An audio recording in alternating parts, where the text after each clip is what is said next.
Hello everybody and welcome back to part 2 of our tutorial on creating an editable table view. So if you've taken the time to set up your application like we did in the first part of this tutorial, you should have something similar running in your simulator. You have a UI navigation controller up top which has nothing in it.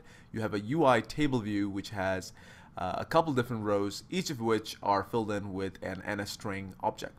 Okay, and we had basically set up a NS mutable array and filled that with these NSString objects, and that's what we are loading into our table view. So let's go forth from here. Our next stop is actually going to be the ViewController implementation file, and what we want to do here is let's jump over to this file and add a couple sort of initial nice and easy items. One, let's set a title for our table view, so we can say set the title. And the way we would do that is we'd say self.title, and that takes an NSString object, so you can really set this to anything. I'm going to set it to editable table view. We can also go ahead and add a edit button, and this edit button is just kind of, well, it's a button that gets added to the UI navigation controller, but it can't actually do the editing. We need to implement some other methods to be able to actually allow for that. Well, let's go ahead and add the button in any case. We would do that by saying self.navigationItem.leftBarButtonItem is assigned self.editButtonItem. Command S, and that will add the edit button to sort of our UI navigation controller. Okay, once we're done with that, to actually allow for the editing, we have to do the following. We have to implement a method that would put our UITableView and also our UIView or UIViewController in what's called editing mode. And the way we do that is we implement a method called setEditingAnimated. Now, I happen to know the name of the method off the top of my head because I did an example earlier, but very often you're not going to remember. And so the easiest way to find out what that method is, or to get that method signature, is to look up the reference for that particular class. So you can of course open up Organizer by clicking on the button here and then searching for it, or you can do what I'm doing here, which is I'm going to jump over to the ViewController.header file, and you notice that in this add interface statement we say ViewController, which is our current class, is a subclass of UIViewController. And Xcode of course highlights that because that is the parent class and it's an existing class within Objective-C itself. So we come over here to UIViewController, I put my cursor on it, and this within the quick help will give me a set of links, one of which is to the UIViewController class reference. So if I click this, it'll bring up Organizer and load up that specific class reference for me. That's a lot faster than coming down here and typing that in. Now within this is a section where it describes all the different methods that we can use, and if you keep scrolling down under tasks, eventually you'll reach a section where it says adding editing behaviors to your view controller, and specifically this method here, setEditingAnimated. And this is the method that we want, and it basically just says it sets whether the view controller shows an editable view. This is what puts our view controller and even our table view in edit mode. So let's just go ahead and copy the method signature, select it and do a Command C. Then I will come over to my implementation file and just add it to the bottom of all the view methods. You can really add it anywhere, but I just like to add them in order. We come down here and do that. Okay, now let's fill this in. So our first step is going to be to put the view itself in, or the view controller itself, in editing mode. And the way we do that is we make a call to the superclasses, to the following method for on the superclass. So we say super set editing, and it takes two parameters, editing and animated. And if you believe it or not, you can actually just type in editing, and that's a Boolean value that you can pass in, and animated is animated. And there we go. Command S to save, and that gets set. Next, we need to kind of do the same thing on our table view. And if you remember, our table view object was called myTableView. So we would come down here, say myTableView. We'd set that same editing value on it. We say set editing to editing and animated to animated. There we go. Alright, with that done, we've actually got some code in place that will allow us to jump into editing mode. But we have to do one more thing to actually be able to delete things from within our table view. So at this point we're in edit mode. Now let's come down here and implement a couple, or at least one of the data source methods that we need. So you notice that we've got the initial stuff, really these three methods that were number of sections in table view, number of rows in section, and self row and index path. There are actually two other methods that we need to implement to be able to do the deletion, and we can take a look at those again using that same exact idea that we had earlier where we went over the view controller's header file. And I'm going to put my cursor on this UITableView data source keyword. Again, look for the link to the protocol reference here, pull that up, and then if I scroll down, you'll notice that there are two methods under this header called inserting or deleting table rows. So first of all, I'm going to go ahead and implement tableview can edit row at index path. This is a simple little method. All it does is it asks the data source to verify that the given row is editable. And so let's come over here to our view controller's implementation file. I'm going to go ahead and paste that method signature, and notice that the return type on this method is bool. So all I have to do is return a boolean value. I'm going to say yes, and that is that. Next, let's go back to our organizer. Remember that we had one more method that we needed to implement here, and it's called tableview commit editing style for row at index path. So let's copy the method signature one more time. And this method, as the description says here, asks the data source to commit the insertion or deletion of a specified row in the receiver. So this is what allows us to essentially add or remove things. So I'm just going to do a Command C to copy it. And I will go through and paste this value or the signature here. And we have to implement some code to make this work. Okay, so let's take a look at the method signature itself. It's called tableview commit editing style for row at index path, and notice that there's a couple parameters that we get. One is a UITableView, one is a UITableView cell editing style, and then there's an index path value that we get as well. So what we can do here is we can come in and do a quick test, and we can say something like if the editing style, which is essentially this variable, see if I can do this one more time. So just do a Command C and say if editing style is equal to UITableView editing. It's important to be able to type these in correctly. Okay, let's try this one more time. So UITableView editing UITableView cell editing style delete, then we want it to do something. So what I'm going to do is here only implement this particular if statement because I want to check and see if the editing style is delete in this first piece. And what I'm going to do is two things. One, it's a two-part process because for one, what we want to do is if the user wants to delete something, we need to first remove it from our NS mutable array. So the way we would do that is we would say, I think we call our mutable array numbers. We would say numbers, and we would call the method remove object. Let's see here. This is the method we want. Remove object at index, and the index that we pass is going to be index path dot row.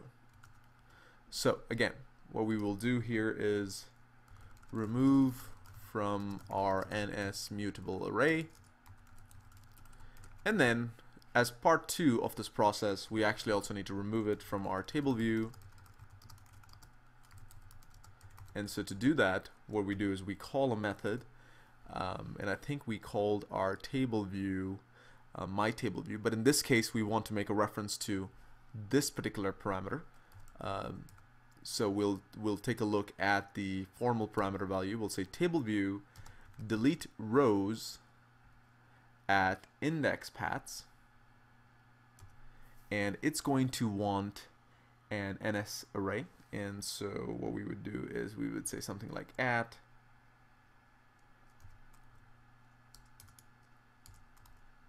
index path with row animation, and we can pass that in UITableView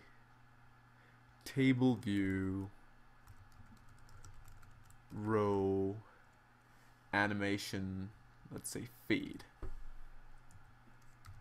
Command S to save, and there we are. Alright, so let's build and run our application and see what we've got at this point.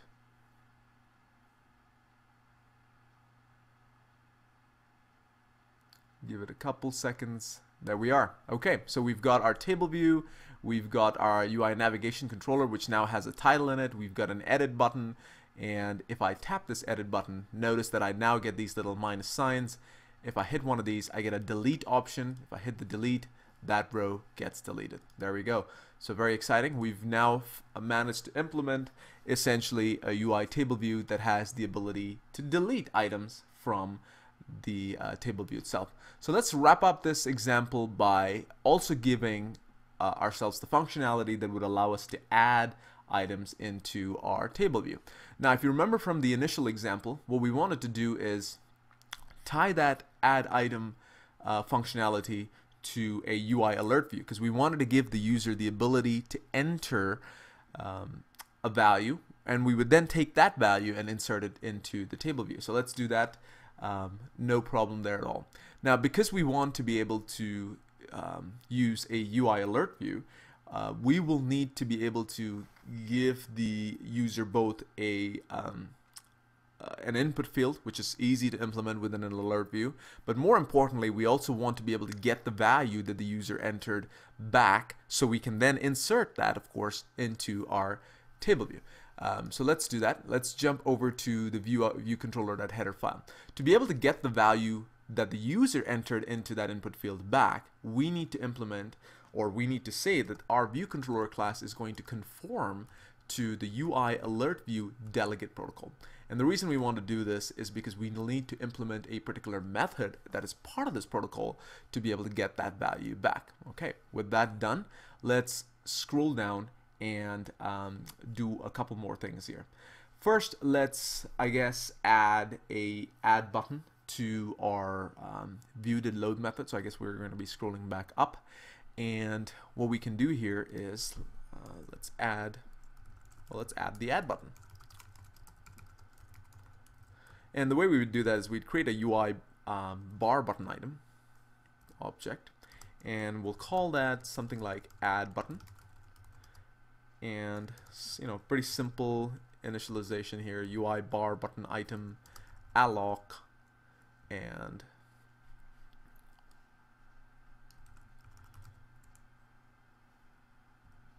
init. Let's see what we get here.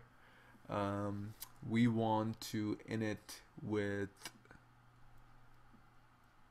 this particular method. So UI bar button system item, and we get a couple options here. If I start typing in UI bar button, and you'll get, you get a couple different. These are of enum type. So this is the one we want. It's basically a built-in type that'll give us the little plus symbol. The target is going to be self.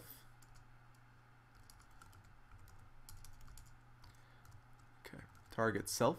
The action is essentially what method do we want to call when that particular button is tapped. And so what we have to do is we have to say @selector, and all that really just means is give me the name of the method that you want to call when this button is tapped. So I'm going to give it a method name called insert new object.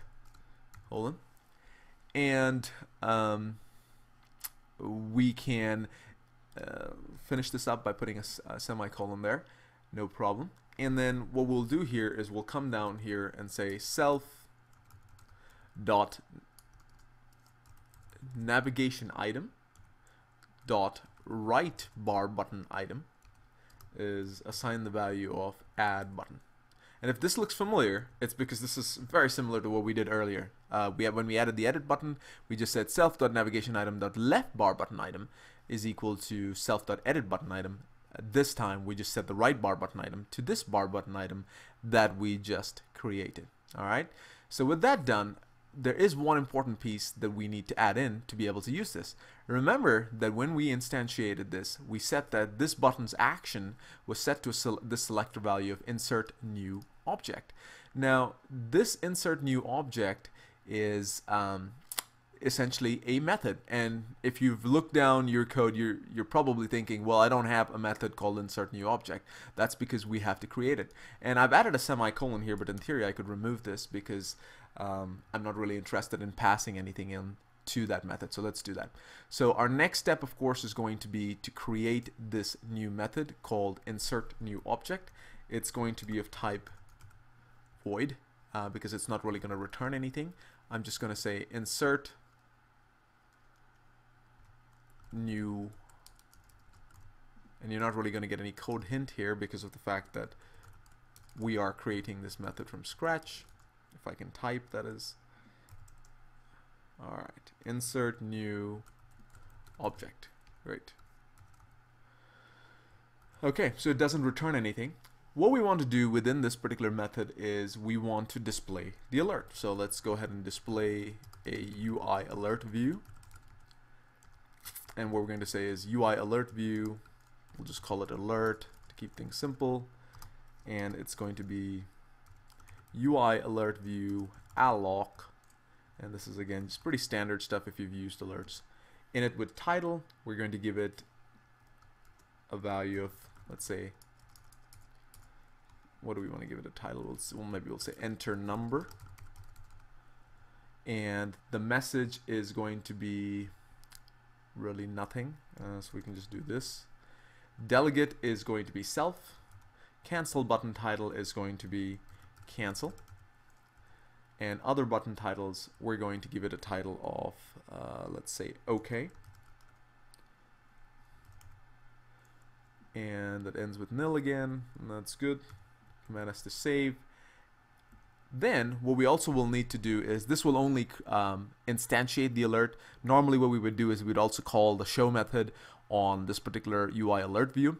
But remember that we also want to give the user the ability to enter some text. So to do that, we need to also set the alert view style. So what we would do is we'd say alert.alert view style, and we would set that to UI alert view style plain text input. And there's a couple other types, but for this particular example, we will just need this. And then we come back down here and say alert, and we call its show method, and this is what actually causes the alert to appear on the user screen. Command S to save, and there we are. Okay, I'm going to go ahead and run this application just so you can see what we've implemented so far. And this time you notice that I do have my little plus symbol. When I tap it, I get a little alert. I can then type in something, hit OK, and of course nothing happens within our table view. Why is that? Well, it's because we've not implemented any code that actually does the insertion into our table view itself. So that's what we're going to do in part 3 of this tutorial. I am going to go ahead and stop this video so you all can type in your code and get caught up, and we'll catch you in part 3. Thanks for watching.